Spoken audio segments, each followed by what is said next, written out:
Hello guys, el día de hoy estuvimos trabajando con esta página, page 87, and we have the letter P. We are going to trace the letter, okay? You can use any color, use whatever color you want, así que yo lo voy a hacer con este. Color red, let's trace the letter. Ahí voy, okay? Letter P. Le hacemos la bolita.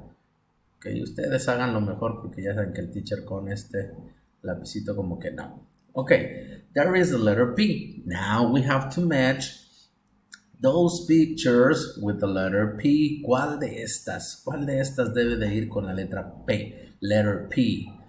Well, the first one, pen. Pen.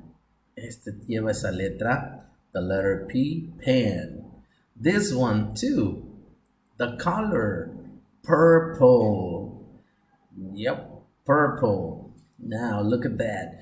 Uy, se ve muy sabroso. Pie. El pie también va con la letter P. Uy, esta fruta, pear. Pear. También va con esa letra. Luego, popcorn. The popcorn, that one too. What about this little guy? No, I don't think so. The cat.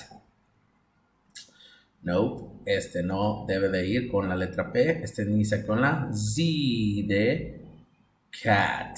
¿Ok?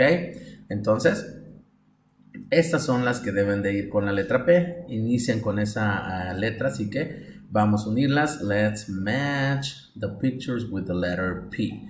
Muy bien, eso fue lo que hicimos el día de hoy, niños. Nos vemos el día de mañana. El Monday. Hasta el lunes. Mañana no tenemos clases. Así que nos vemos hasta el Monday. Have a great weekend. Bye, bye.